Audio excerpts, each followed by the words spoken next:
दोस्तों, जिसे सच सुनने की ताकत ना हो वो ये वीडियो को बिल्कुल भी ना देखे। सच सुनने और बर्दाश्त करने की, हजम करने की शक्ति जिनकी ख़त्म हो चुकी है वो बिल्कुल भी इस वीडियो को ना देखे। आज बहुत सारी ऐसी चीज़ों से आपको रूबरू कराना चाहती हूँ जिससे आपका दिमाग, दिल सब कुछ हट चुका है। तो दोस्तों, सबसे पहले बहुत सारे लोगों को बहुत सारी चीज़ें देनी है, लेकिन उससे पहले आपको एक सच बात बता दूं। मोबिन सर ने एक बहुत बड़ी बात कही थी यूट्यूब पर। जब एक केस चले था भगोड़ी का, मोबिन सर ने कहा था कि भाई इस केस में लास्ट तक आप देखना क्या क्या बदलेगा। ऐसे ऐसे लोग पलट जाएंगे जिनका आप सोच भी नहीं सकते हो। तो वो चीज़ें सामने आ रही भाई, वो लोग पलट गए जिनका कभी सोचा भी नहीं था।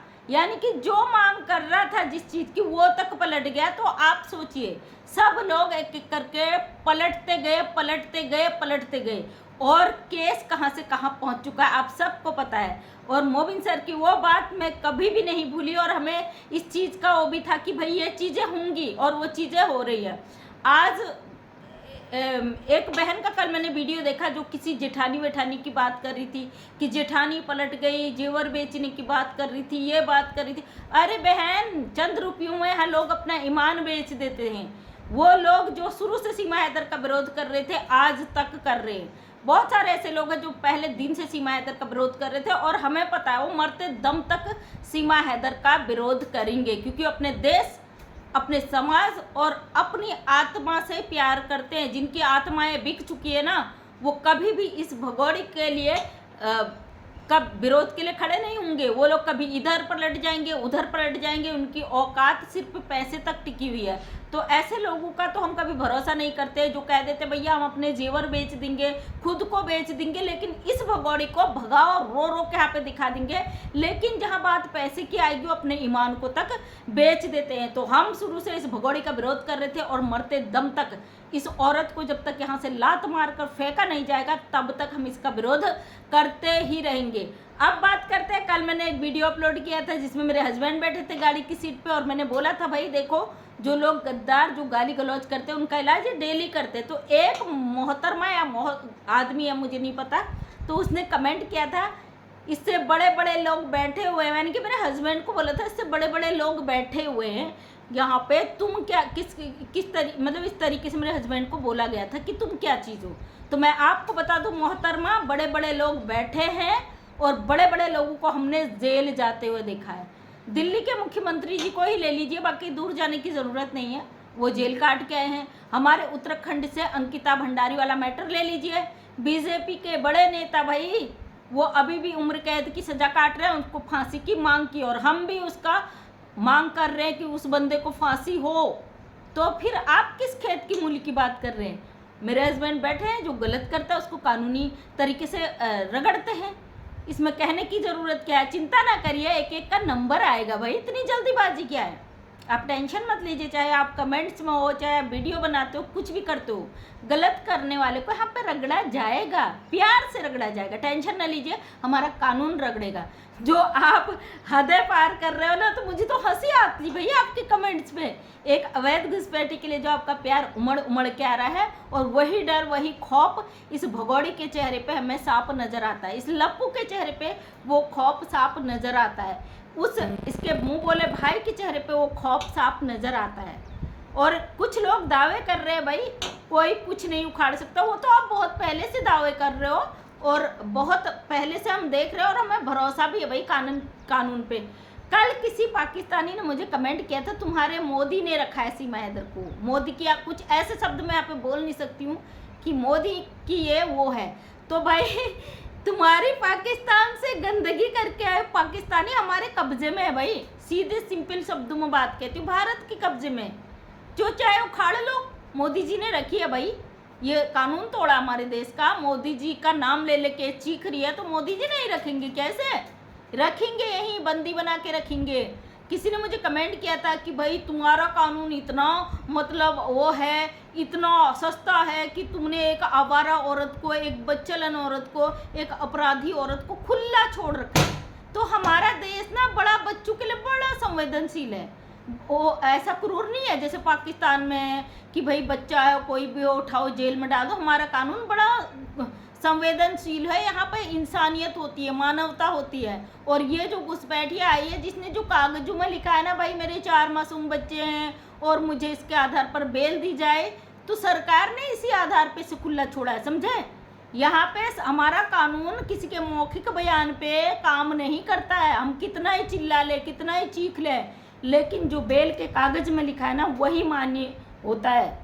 और बेल के कागज पे इस महिला के बयान दर्ज हैं कि मैं गलती से बॉर्डर क्रॉस करके आ गई, मेरे साथ 4 मासूम बच्चे हैं, इनको देखते हुए मुझे बेल दी जाए। उन 4 मासूम बच्चों को देखकर भारत सरकार ने इस 2 टके की घुसपैठिया को बेल दी है। वो अलग बात है कि भारत में बैठे गद्दारों ने इस औरत को इतना प्रोटोकॉल दिया है कि ये औरत नंगा नाच नाच रही है, लेकिन भाई इसके चेहरे पे खौफ साफ नजर आ रहा है। गौर से देखिएगा, जो लोग बातें करते हैं ना कि ये भाई खुला घूम रही है, ये कर रही, वो कर रही है, कर नहीं रही है, इसके ऊपर जो भारत पे बैठे गद्दार करवा रहे ना वो करवा रहे हैं। भगोड़ी के चेहरे पे डर खौफ पूरा साफ दिखता है, इसके चेहरे का ग्लो गायब हो चुका है। लप्पू का चेहरा देखिए, फादर्स डे मना रहा है, मेरा बेटा राज समझदार है, इस सबको कोर्ट में बयान देना पड़ेगा। लप्पू का एक एक बयान इस पे भारी पड़ने वाला है कि ये किस तरीके से कानून के खिलाफ काम कर रहा है, किस तरीके से एक पाकिस्तानी आतंकवादी देश की महिला को यहाँ पे अपनी पत्नी बना सकता है। आपने देखा होगा कुछ दिन पहले जब पहलगाम घटना के बाद एक एक पाकिस्तानी को यहाँ से निकाल कर भगाया जा रहा था, वहाँ पर एक CRPF के जवान का मैटर आया था जिसने एक पाकिस्तानी महिला से शादी की थी। हालांकि उसने ये कोर्ट में फिर नोटिस डाला कि मैंने परमिशन लेके शादी किया था, उसके ऊपर गाज गिर गई कि वो हमारे देश की सुरक्षा व्यवस्थाओं को करने वाला एक बंदा है, हमारे कानून का रखवाला है, कैसे उसने एक पाकिस्तानी महिला से शादी कर ली। तो ये लप्पू तो 4 बच्चों सहित उसको घुसा के ले आए। आप इतना पास का मत सोचिए ना कि अभी इसे गिरफ्तार करें, अभी इसको रोक लगा दें। अरे खिचड़ी पकती तो अच्छे से पकने दीजिए, उसका स्वाद आने दीजिए, थोड़ा ठंडा होने दीजिए, फिर उसका मजा लीजिए। गरम गरम खाओगे या तो मुंह जलेगा या फिर आपके हाथ जलेंगे, इसलिए थोड़ा तसल्ली रखिए। ये मामला बड़ा पेचीदा नहीं है, बड़ा आसान है, बड़ा सिंपल है भारत सरकार के लिए। ये औरत यहाँ पे है, इसको खुला छोड़ दी गई है और इसकी मनमानियाँ और जो इससे जुड़े हैं इन सब की मनमानियाँ इन पर बहुत भारी पड़ने वाली है। रही बात गाली गलौज वालों की, जितनी भी बहनें आपको गालियाँ देते हैं ना, इन लोगों को फिलहाल इग्नोर मारिए क्योंकि इनका हिसाब किताब हम इकट्ठा करेंगे। और भगोड़ी का जब पर्चा, इनको क्या लगता है यार, बड़ा ताजुब लगता है, इनको लगता क्या है इनके हमें रोक देने से, गालियां देने से, हमारे पर पर्सनल अटैक करने से ये भगोड़ी यहाँ रुक जाएगी? बिल्कुल नहीं, ये भगोड़ी यहाँ पे बिल्कुल नहीं रुकेगी। हाँ, हमारे बोलने से इसका दिमाग ज़रूर ख़राब होगा, हमारे बोलने से इसको थोड़ी तकलीफ़ ज़रूर होगी, या अपना हमारा जवाब ज़रूर देगी, लेकिन होगा वही जो भारत सरकार चाहेगी, होगा वही जो हमारे कानून में लिखा गया है। कानून में लिखा गया है कि किसी भी देश का व्यक्ति अगर इनलीगल भारत के अंदर घुस जाता है तो फिर उसको यहाँ रखने का कोई भी प्रावधान नहीं है और उसको पाकिस्तान या जिस भी देश से आया है वहाँ पे डिपोर्ट किया जाता है और वो बच्चे डिपोर्ट होंगे। लेकिन यहाँ पे मामला इस औरत ने इतना उलझा दिया कि भाई इसने जिस तरीके से आरोप लगाए थे वो आरोप आप देख रहे हो, अब एक एक आरोप सच साबित हो रहा है। इसके पीछे बहुत गहरी साजिश है और दोनों देशों में मिलकर जो है गेम खेला जा रहा है उसको आप समझिए, आपको समझना पड़ेगा। बहुत सारे लोग कह रहे हैं कि मैं पलट गई हूँ, बहुत सारे लोग कह रहे हैं कि मैं जिस बाप के सपोर्ट में थी उसके विरोध में आ गई। अरे देखिए ना हकीकत उठा के, ये हम नहीं कह रहे, वहीं से आ रहा है, हमने कुछ भी यहाँ पे नहीं बोला है।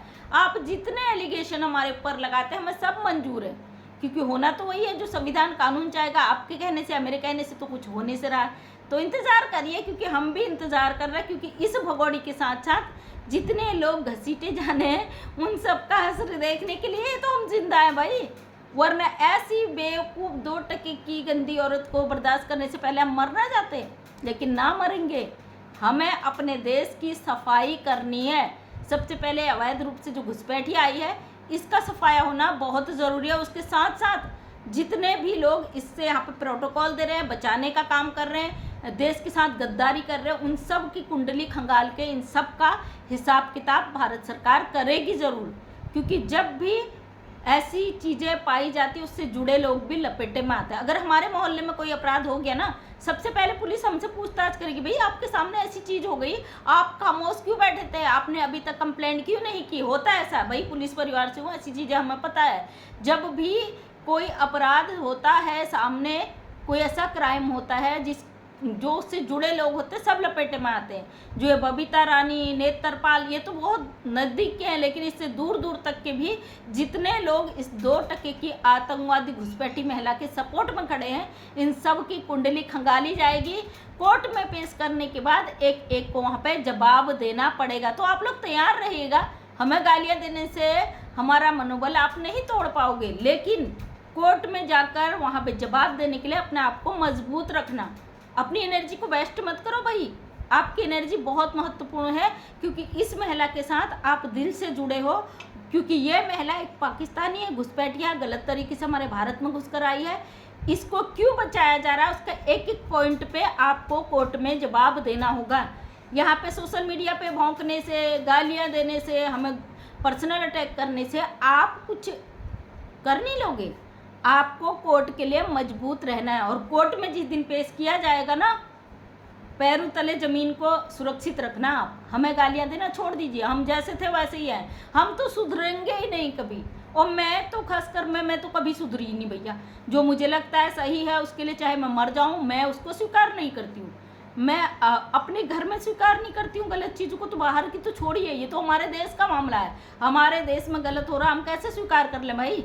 हमारी शुरुआत जो है अपना घर होता है। मेरे घर में अगर गलत होता ना, मैं तो क्या, मेरा छोटा बच्चा भी बर्दाश्त नहीं करता, वो भी उसका विरोध करता है।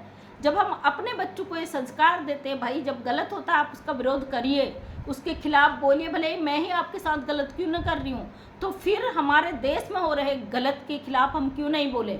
हमारा भारत के संविधान पर एक पाकिस्तानी महिला कीचड़ उछाल रही है, और इस महिला की वजह से कई लोग हमारे भारत देश के कानून पर सवाल खड़ा कर रहे हैं। तो क्यों नहीं हम इस औरत पे सवाल खड़े करें, क्यों। और जो लोग पाकिस्तानी आके कमेंट करते भारत की सरकार ऐसी, मोदी जी ने रखा है, अरे ये भगोड़ी अवैध घुस कर आई यार, आपको पता भी चल जाएगा कि इसको किसने रखा किसने नहीं रखा है। हमें पता है आप ऐसे कमेंट क्यों करते हो। आप सोचते हो इस गुस्से में हम इसका हाथ पकड़ें, इसको फेंक दें। अरे बेवकूफ़ समझ रखा है क्या, हर बार इस्तेमाल करोगे क्या भारत के लोगों का। सब बिकाऊ नहीं है, सब ऐसे भड़कीले नहीं है, सब इतने गुस्से में नहीं रहते। जो कानून जानते हैं, जो संविधान जानते हैं, वो जानते हैं। क्योंकि तुम लोगों की फितरत है फूट डालो, राज करो, इनको लड़वा दो आपस में, ये आपस में लड़ जाए और ये हमारा काम भी कर दे, भगोड़ी के पकड़ के बॉर्डर के पार फेंक दें, है ना। ये दोगली नीति वाली ना राजनीति जो आप लोग खेलते हो, इससे हम बहुत पहले से वाकिफ़ हैं। कौन कौन सा चाल चलता है उससे हम वाकिफ़ हैं। भारत हमारा देश था, हमारा ही रहेगा। ये भगोड़ी कितनी चीख ले मेरा भारत मेरा भारत मेरा भारत, जो ये पाकिस्तानी गद्दार उस देश की नहीं हुई जहाँ पैदा हुई, जहाँ पली बड़ी, जहाँ इसने शादी करी, जहाँ बच्चे पैदा करे, जहाँ इसके अब्बू अम्मी की कब्रें हैं। ये औरत वहाँ के खिलाफ इतने गंदे तरीके से तैयार होकर वहाँ के खिलाफ नारेबाजी कर सकती है, तो हमारे देश की तो ये क्या ही होगी। हम तो इसको कुछ समझते ही नहीं हैं। और जो लोग कह रहे हैं कि तुमने पलटी मार दी, कानों को खोल के ना रुई ठूस कर पूरा वीडियो देख के तब जाके बताइए। पहले भी इस अवैध घुसपैठी के विरोध में थी और अपनी सांस की अंतिम सांस तक इस घुसपैठी का विरोध करती रहूँगी, चाहे कोई पलटे ना पलटे। क्योंकि मैं जब से इसका विरोध करी थी, चाहे वो कहते ना कितने में आप बिकोगी, कई लोग कमेंट करते कि आपको कितना पैसा चाहिए कि सीमा का वो छोड़ दो। अबे नालायक को निठल लो, बाकी कह नहीं सकते, गाइडलाइन के खिलाफ है। ईमान खरीदने की कोई कीमत नहीं होती। ईमान किसी का ना, अगर आप खरीदने जाओ तो कीमत मत पूछना, समझे। जो बिकने वाले होते हैं कौड़ियों में बिक जाते हैं, और जो नहीं बिकने वाले होते हैं उनको अगर सोने चांदी हीरे मोती की ढेर में भी ढक दो ना, वो तब भी नहीं बिकते। हम उनमें से है। ये घुसपैठिया हमारे देश में अवैध तरीके से आई है, पहले दिन से इसका विरोध करी थी और अंतिम सांस तक इसका विरोध करते रहूंगी। तो दोस्तों वीडियो हो गया लंबा, फिर आती हूँ नेक्स्ट टाइम, और इनके चेहरों के हाव भाव को पढ़कर देखकर मुझे कमेंट करके बताना आपको क्या फील होता है। भगोड़ी का ब्लॉग देख लेना एक बार, हालांकि मैं तो नहीं देखती हूँ, आज मैंने देखा इसका ब्लॉग, क्योंकि इसके चेहरे पे जो खौफ है उसको मैं महसूस करना चाहती हूँ, देखना चाहती हूँ कि इसके चेहरे पे डर कितना है हमारे भारत में रहकर। तो वो खौफ मुझे साफ नज़र आया और मुझे लगा कि भाई मुझे इस पर अपनी बात आप लोगों तक रखनी चाहिए। तो मिलती हूँ नेक्स्ट वीडियो में नए अपडेट के साथ, तब तक अपना ध्यान रखिए। बाय बाय, जय हिंद, जय भारत, वंदे मातरम।